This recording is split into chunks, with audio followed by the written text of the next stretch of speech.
যে আমরা মারা গেলে আমাদের কবরস্থানে মাটি দিতে গেলে পুলিশ পারমিশন লাগবে, সরকারের সার্টিফিকেট লাগবে, সরকারের পারমিশন লাগবে। সেরকম একটা সিচুয়েশন তৈরি হয়ে গেছে। সে জায়গায় দাঁড়িয়ে এখন ভারতবর্ষের মুসলিম যুবকরা, তরুণ নওজওয়ানেরা, এরা আইপিএল এ ব্যস্ত। এরা মুনাফিক ছাড়া মুসলমান কখনই হতে পারে না। কারণ যাদের ভিতরে মুসলমান আছে, যারা মুসলমানের রক্ত আছে, এরা অকাপ বিল নিয়ে ভাবছে। আর যাদের ভিতরে মুসলমানের রক্ত নেই, তারা এটা নিয়ে ভাবে না, তারা আইপিএল খেলায় ব্যস্ত, অন্য রাজনীতিতে ব্যস্ত। সুতরাং মুসলমানের রক্ত যদি আমাদের গায়ে এক ফোঁটা থাকে, আমরা এই ওয়াকফ বিলের প্রতিবাদে নামতে রাজি আছি। বলেন না ইনশাআল্লাহ? রাজি আছেন ইনশাআল্লাহ? কারণ সামনের দিনটা বড় ভয়াবহ। এ জামান যুবকেরা, আখিরি পয়গম্বর জনাবে মুহাম্মদুর রাসূলুল্লাহ সাল্লাল্লাহু আলাইহি ওয়াসাল্লাম হুজুর আমার মসজিদুন নববীতে বসে আছেন। সাহাবায়ে কেরামরা রাসূলের সামনে বসা। আল্লাহর নবী পূর্ব দিকে তাকিয়ে আল্লাহর রাসূল কি যেন অনুভব করছেন, একটু যেন নিঃশ্বাস ত্যাগ করছেন। আল্লাহর রাসূল জোরে একটা নিঃশ্বাস নিলেন। সাহাবায়ে কেরামরা হুজুরকে জিজ্ঞাসা করলেন, ইয়া রাসূলুল্লাহ, ইয়া হাবিবাল্লাহ, হুজুর আপনি পূর্ব দিকে তাকিয়ে এত জোরে নিঃশ্বাসটা কেন নিলেন?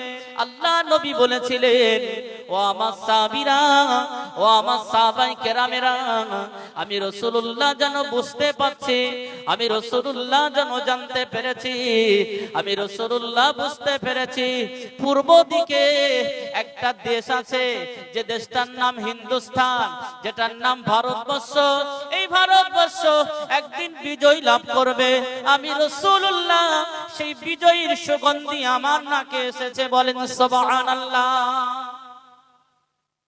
রাসূলুল্লাহ আজ থেকে ১৫০০ বছর আগের ভবিষ্যৎবাণী এখন কার্যকারী হতে চলেছে। খুব সংক্ষেপ সময়ের ভিতরে আমাদের মাঝে গাজওয়াতুল হিন্দ নামক যুদ্ধ এসে পৌঁছাবে। যে যুদ্ধটা হবে মুসলমানদের সঙ্গে মুশরিকদের, যে যুদ্ধটা হবে মুশরিক কাদের বলা হয়? যারা পূজারি, যারা পূজা করে মূর্তিকে, তাদেরকে মুশরিক বলা হয়। সুতরাং ভারতবর্ষের অবস্থা একদম ভালো করে নিরিখে মানে ভেবে দেখুন, আমাদের সঙ্গে মুশরিকদের একটা যুদ্ধ হতে চলেছে। সেই যুদ্ধটার নাম গাজওয়াতুল হিন্দ। আজ থেকে ১৫০০ বছর আগে সোনার নবী সোনার জামানে বলেছেন, সাহাবীরা আমি রাসূলুল্লাহ নিঃশ্বাসটা নিয়ে দেখলাম ভারতবর্ষের জমিনে, হিন্দুস্তানের জমিনে মুসলমানরা জয়লাভ করবে, কিন্তু অতি অল্প। আর সেই যুদ্ধটা শুরু হবে অসম থেকে। সুতরাং আমাদের ভারতবর্ষের জমিন থেকে যেটা হবে মুসলমান আর মুশরিকদের যুদ্ধ। এই যুদ্ধের নাম থাকবে গাজওয়াতুল হিন্দ। আল্লাহর রাসূল বলেন, এই যুদ্ধে যারা শহীদ হয়ে যাবে তারা সবাই আল্লাহর দয়ার জান্নাতে চলে যাবে। বলেন না সুবহানাল্লাহ? মহান রবের কাছে দোয়া চাই, আল্লাহ যেন গাজওয়াতুল হিন্দ নামক যুদ্ধে আমাদের সকলকে অংশগ্রহণ করার তৌফিক দান করেন। বলি আল্লাহুম্মা আমিন। জোরে বলেন না আল্লাহুম্মা আমিন।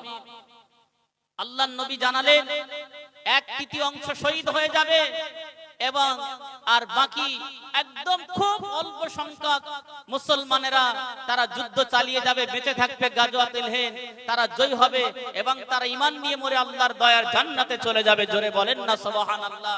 এর ভিতরে একদল মুনাফিক, তারা কিন্তু ভয়ে পালিয়ে যাবে। এরাও কিন্তু মুসলমান, এরা মুনাফিক, ভয়ে পালিয়ে যাবে। 1/3 শহীদ হয়ে যাবে, 1 অংশ বেঁচে থাকবে। তারা গাজী লাভ করবে, জয় লাভ করবে। তবে ভারতবর্ষের একদিন জয় হবে। তবে অনেক মানুষ মরে যাওয়ার পরে, এটা রাসূলুল্লাহর হাদিস। সাহাবায়ে কেরামরা বললেন, ইয়া রাসূলুল্লাহ আপনি সেই গন্ধের কথা বলেন। আল্লাহ রাসূল বললেন, ওই গন্ধটা হলো ভারতবর্ষ জয়লাভ হবে। ও আমার সাহাবীরা, আমি রাসূলুল্লাহ জানিয়ে দিলাম, ভারতবর্ষ যখন মুসলমানের হাতে পুনরায় চলে আসবে, ভারত শাসন যখন মুসলিমের হাতে আসবে, ইমানদারের হাতে আসবে, ও আমার সাহাবায়ে কেরামেরা, মানুষ এত হারে মারা যাবে, ভারতের মুসলমান এত হারে মারা যাবে, এত রক্তাক্ত হয়ে যাবে, তাদের নেপুরগার টাকনো পর্যন্ত রক্তই বুড়ে যাবে। তারপরে কিছু সংখ্যক মুসলমান বেঁচে থাকবে। ওদের দ্বারাই মহান আল্লাহ ভারতবর্ষকে জয়লাভ করিয়ে ছাড়বে। বলেন সুবহানাল্লাহ। আর একটু জোরে বলে। আজকের সংসদে ওয়াকফ বিল পাস হয়ে গেছে, গ্রাম এলাকার অনেক মুসলমান এখনো জানে না। আগামীকা ডাক দেওয়া হয়েছে, এখানে কোনো সংগঠন, কোনো ব্যানার, কোনো রাজনীতি দেখবেন না, কোনো কালার দেখবেন না। আমরা মুসলমান, এটাই আমাদের পরিচয় দিয়ে ইমানি দায়িত্ব নিয়ে আমরা যে যার মতন দুটো আড়াইটার ভিতরে ঘটক করে উপস্থিত হবো, বলেন না ইনশাআল্লাহ। কারণ এখানে কোন রাজনীতি দেখলে তার মতন মুনাফিক পৃথিবীর জমিনে নেই। যে আমি টিএমসি করি বলে ওই মিটিংয়ে যাব না, আমি আইএসএফ করি বলে ওই মিটিংয়ে যাব না, আমি সিপিএম করি বলে ওই মিটিংয়ে যাব না। আমি মুসলমান, এটাই আমার পরিচয়, কোন রাজনৈতিক কালার আমার পরিচয় না। সুতরাং এমন একটা সময় এক্ষুনি যে রাজনীতি দেখে দল করবে তার মতন মুনাফিক পৃথিবীর জমিনে আর কেউ থাকবে না। ওই জন্য আমরা মুসলমানের রক্ত যদি আমাদের থাকে, ওয়াকফ বিলের প্রত্যেকটি মিটিংয়ে, প্রত্যেকটি প্রতিবাদ সভায় আমরা মুসলমান হিসাবে ইমানি দায়িত্ব নিয়ে হাজির হব। জোরে বলেন না ইনশাআল্লাহ। এখন ওয়াজ রাসূলুল্লাহর সাহাবীদের ওয়াজ বা আমলের ওয়াজ করে কোনো কাজ হবে না। এখন এটার প্রতিবাদ ছাড়া আমাদের কোনো লাইন নেই। সুতরাং ওয়াকফ বিল 2%, শিখরা 2%, মতুয়ারা মাত্র 2%।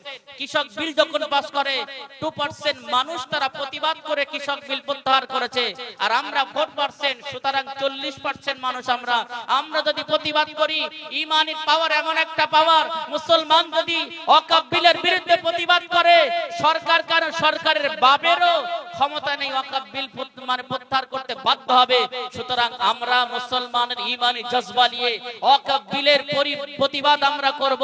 করলে আল্লাহ রাব্বুল আলামিন নিঃসন্দেহে রাসূলুল্লাহর ভবিষ্যৎবাণী, এই ভারতবর্ষ পুনরায় মুসলমানের হাতে চলে আসবে। তবে একটু সময় লাগবে, অনেক মুসলমান শহীদ হয়ে যাবে, আর এই শহীদ যারা হয়ে যাবে তারা নিঃসন্দেহে আল্লাহর দয়ার জান্নাতি জান্নাতি জান্নাতি, বলেন না সুবহানাল্লাহ। আমাদের কাছে জান্নাতে যাওয়ার সুবর্ণ সুযোগ এসে গেছে, এই সুযোগ আমরা হাতছাড়া করব না।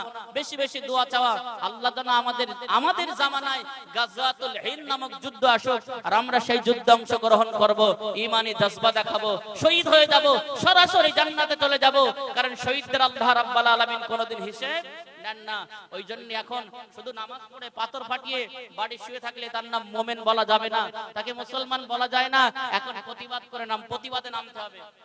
ইসরায়েলের অবস্থা, গোটা মুসলিম দেশগুলো, আরব কান্ট্রি বলেন, যত মুসলিম দেশ আছে সমস্ত মুসলিম দেশগুলো নীরবে ইতিহাস হয়ে থাকবে যে গাজার মুসলমানেরা একাই যুদ্ধ করেছিল। গোটা বিশ্বের মুসলমানেরা তাকিয়ে তাকিয়ে দেখেছে, তারা কিন্তু সেই যুদ্ধে অংশ নিতে পারেনি। এখন গাজা পুরো শেষ। গাজা পৃথিবীর জমিনে সবথেকে বড় কবরস্থান যদি থাকতে হয় সেটা রাফার জমিনে আছে। গাজার জমিনে গাজা সবথেকে বড় কবরস্থান হয়ে গেছে। ওই জন্য আমরা মুসলমান, আমাদের দায়িত্ব হলো ওয়াকফ বিলের বিরুদ্ধে সোচ্চার হওয়া। যখন যে মুহূর্তে আমাদের ডাকবে সেই জায়গায় চলে যাব। কারণ আমাদের আর বাঁচার উপায় নেই। পৃথিবীর জমিনে, এই ভারতবর্ষের জমিনে মুসলমানের হয়ে কথা বলার কেউ নেই, আর থাকবে না। নিজের অধিকার নিজেদের ছিনিয়ে নিতে হবে। আর যদি পার্লামেন্টে আলেমদেরকে ভোট দিয়ে আমরা পাঠাতে পারতাম, তারা সেখানে প্রতিবাদ করতে পারত। একটা সিংহের বাচ্চা সিংহ আসাদউদ্দিন ওয়াইসি কপালটা চাপড়ে চোখ দিয়ে পানি বের করছে, আর মনে মনে করছে আমি আমার জাতিকে বাঁচাতে পারলাম না, একই চেষ্টা করে যাচ্ছে।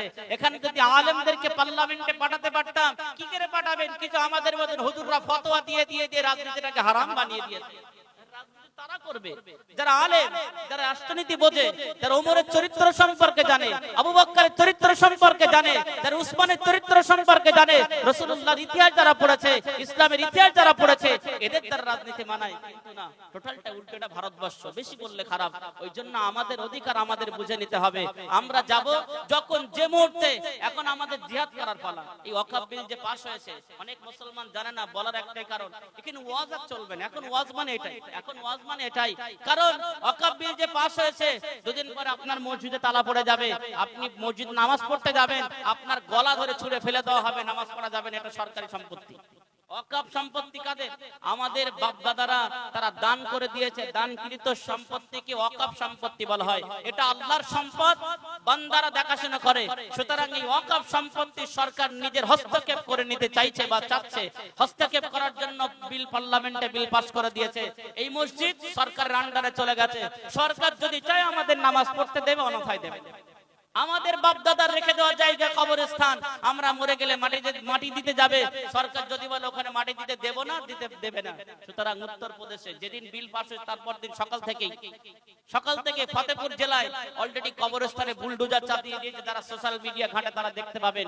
তাহলে মুসলমানদের কপালে কতটাই দুর্দশা এখনো পর্যন্ত মুসলমানেরা বোঝে না, এরা বুঝতেও চায় না। আইপিএল নিয়ে ব্যস্ত, এরা মানুষকে মারার জন্য ব্যস্ত। সব থেকে মুসলমানের লজ্জাজনক ঘটনা হলো এরা একজন বেঈমান নেতাকে মসনদে বসার জন্য নিজের ভাইকে, নিজের চাচাতো ভাইকে মেরে দিচ্ছে গুলি করে। ঠিক কিনা ভুল বলেন? একজন বেঈমান নেতাকে পার্লামেন্টে পাঠানোর জন্য নিজের চাচাতো ভাইকে কোন হিংসা কারণ সে মেরে দিচ্ছে। ওই জন্য আমাদের সোচ্চার হওয়া লাগবে ওয়াকফ বিলের বিরুদ্ধে। যখন যে জায়গা আমাদের ডাকবে প্রত্যেকটি মুসলমানের ঈমানি দায়িত্ব নিয়ে আমরা ওয়াকফ বিলের বিরুদ্ধে প্রতিবাদ করলে, পুরো ভারত জুড়ে যদি প্রতিবাদ হয়, ইনশাআল্লাহ আল্লাহ যদি চায় প্রতিবাদ করব আর মহান রবের কাছে দোয়া চাইবো, মহান রব মুসলমানদের বিজয় দান করবেন। বলেন না ইনশাআল্লাহ? জওয়ান যুবকেরা, আপনাদের মনে প্রশ্ন এসে যাবে যে দোয়া করে তো আমরা ওয়াকফ বিল প্রত্যাহার করে দিতে পারি। না না না, রাসূলুল্লাহ তাহলে দোয়া করে সমস্ত যুদ্ধে জয় হয়ে যেতেন।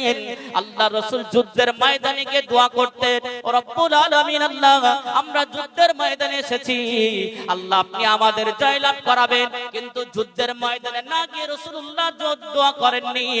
আল্লাহর নবী আমাদের যুদ্ধের ময়দানে যেতে বলেছে, দোয়া করতে বলেছে, তবে যুদ্ধের ময়দানে গিয়ে মহান রবের কাছে সাহায্যের কথা বলেছে।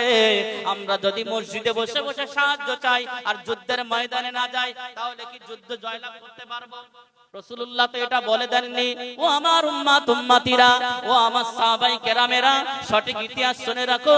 রাসূলুল্লাহ দোয়া করেছেন, তবে যুদ্ধের ময়দানে গিয়ে সেই যুদ্ধে জয়লাভ হওয়ার জন্য আমার আপনার নবী মহান রবের কাছে দোয়া চেয়েছেন, ও রব্বুল আলামিন আল্লাহ আপনি আমাকে সাহায্য করুন, আমাদের সাহায্য করুন, এই যুদ্ধে যেন আমরা জয়লাভ করতে পারি। আল্লাহর নবী সাহাবীদের বললেন, ও আমার সাহাবীরা, ওই গাজওয়াতুল নামক যে যুদ্ধটা হবে, তৃতীয় দিনের এক অংশ মুসলমান সবাই শহীদ হয়ে যাবে, সামান্য অল্প সংখ্যক মুসলমান বেঁচে থাকবে, তারা যুদ্ধ চালিয়ে যাবে। তাদের নেতৃত্বে আমার আল্লাহ পুনরায় ভারতবর্ষের শাসনভারটা মুসলমানের হাতে তুলে দেবে। বলেন সুবহানাল্লাহ। তবে এই গাজওয়াতুল হিন্দ নামক যুদ্ধটা আল্লাহ রাসূল বললেন এটা উহুদের যুদ্ধের সমপরিমাণ হয়ে যাবে। বলেন সুবহানাল্লাহ। উহুদের যুদ্ধে সাহাবীরা অংশ নিয়েছিলেন, আর যারা গাজওয়াতুল হিন্দের যুদ্ধে অংশ নিতে পারবে, এরাও উহুদের যুদ্ধে অংশ নেওয়ার সমপরিমাণ নেকি আল্লাহ তাদের নামে আমলে দেবেন। বলেন না সুবহানাল্লাহ? এটা জোরে হবে না সুবহানাল্লাহ? নারে তাকবীর। আমার আব্বারা ওয়াজ জীবনে বহু শুনেছি, এখন ওয়াজ সব থেকে মসজিদে মসজিদে আমি প্রত্যেকটি ইমাম সাহেব ভাইদের অনুরোধ করে বলবো, আপনারা মসজিদে মসজিদে এই কথা বেশি বেশি বলুন। ওয়াকফ বিলের প্রত্যাহারের দাবি যারা মুসলমান উপচে পড়ে, যখন যে মুহূর্তে যে ডাক দেবে আমরা তার ডাকে হাজির হয়ে যাব, কারণ আমাদের পাটতলাতে মাটি সরে গেছে। সুতরাং ওয়াকফ বিলের বিরুদ্ধে আমাদের সোচ্চার হতে হবে।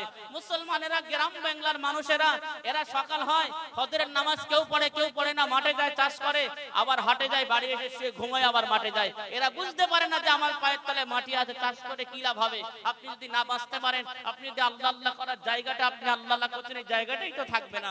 ওই জন্য আমাদের সতর্ক হওয়া দরকার, আমাদেরকে সজাগ হওয়া দরকার। যুবকদের বলবো, আইপিএলটা তোমাদের কাছে বড় জিনিস নয়, হারাম খেলা দেখছো, অথচ তুমি মরে গেলে কোথায় মাটি দেওয়া হবে সেই চিন্তা তোমার নেই। তুমি মুনাফিক হয়ে আইপিএল খেলা দেখছো, তুমি মুনাফিক হয়ে অন্য ঝান্ডা ধরে দালালি করছো না। এখন কোন আপনি যে রাজনীতি করেন সেটা আপনার ব্যক্তিগত ব্যাপার, কিন্তু আমরা মুসলমান, এটা আমাদের পরিচয় দিয়ে, এটা আমাদের পরিচয় রেখে ওয়াকফ বিলের বিরুদ্ধে আমরা সবাই সোচ্চার হব, মহান রবের কাছে সাহায্য চাইব এবং ময়দানে নামবো। সকলে বলি ইনশাআল্লাহ।